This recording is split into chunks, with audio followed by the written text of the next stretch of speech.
Hi everyone, I'm Stephanie Crawford and welcome to episode 6 of Mrs. Cford Vlogs. Today I want to talk about the power of positivity and gratitude. So I know that's something that we all know about, that we've heard about multiple times, and that we probably think we do a decent job of for most of us, but I'd like to just talk about a couple other ways that we can incorporate that for our students and for people that we work with to really make us feel the power of gratitude and to help create an attitude of positivity around us as well.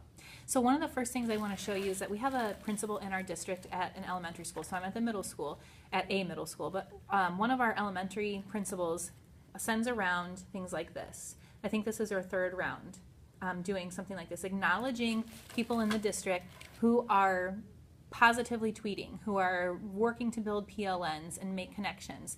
And so we get this little, note card, we get a little bag of candy.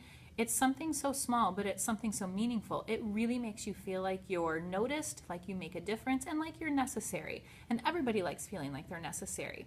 So based off of her idea, I went ahead and found these eye patch, you can see it's perforated, these eye patch Valentines, and made my own little Valentines for some people in the district. I just wanted to send it around. Again, kind of the same concept. People that I've connected with on Twitter or I've watched do really amazing things that help build me up and we support each other. I wanted to acknowledge that.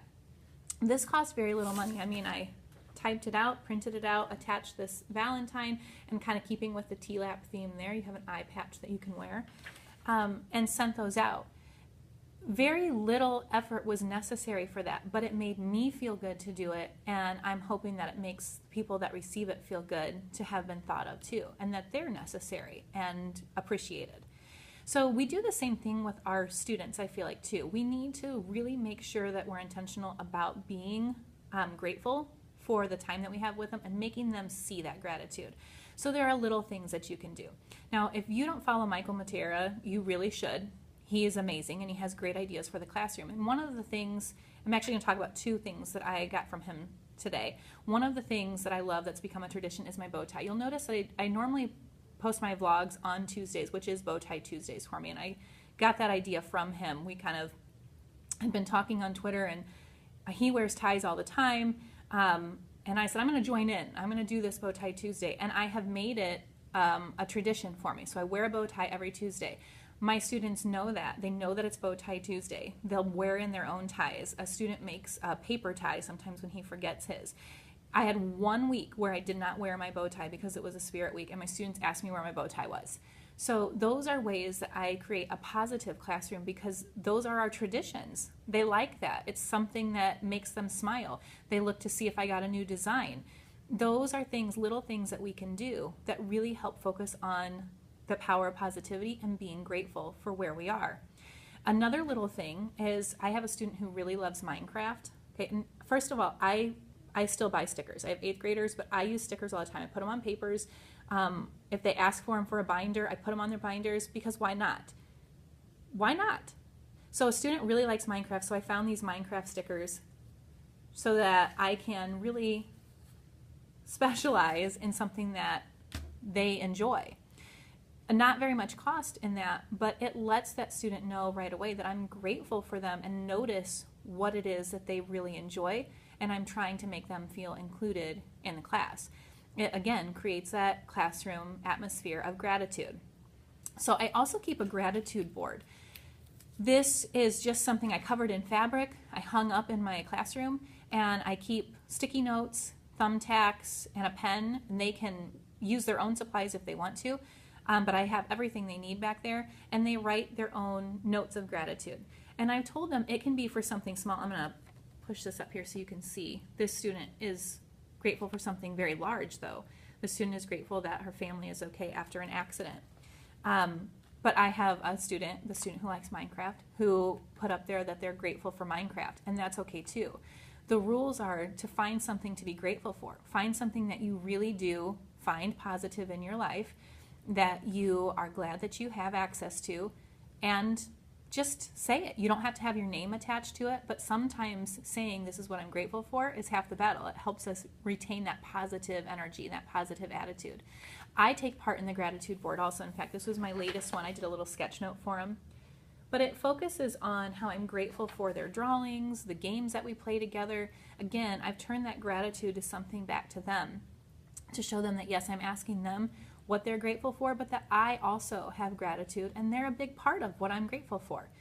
That creates this great atmosphere, because if a student is having a hard day, first of all, they can focus on the positive, or they can go and look at what other people have put up there to get a pick-me-up. Like, okay, this person had this happen in their life and they can still be grateful. I can be grateful too. So it can work in a couple different ways. So simple, so inexpensive, a great tool to use. The last thing that I want to talk about is something, again, I said that I was using 2 ideas from Mr. Matera.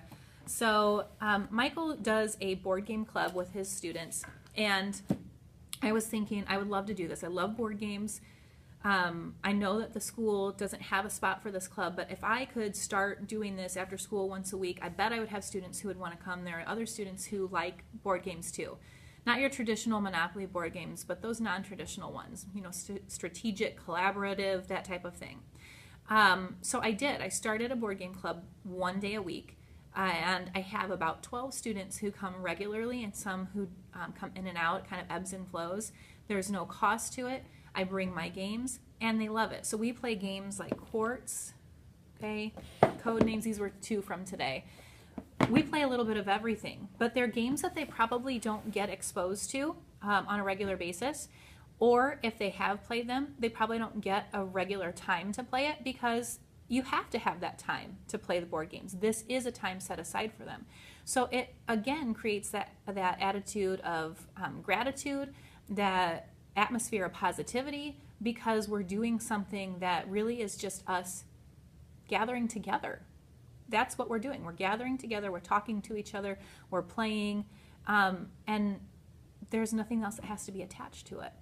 So it's really easy to create an attitude of gratitude. I've said that twice now. It seems a little silly, I know, but to create that, and also for that power of positivity, there really are so many simple ways to go about that.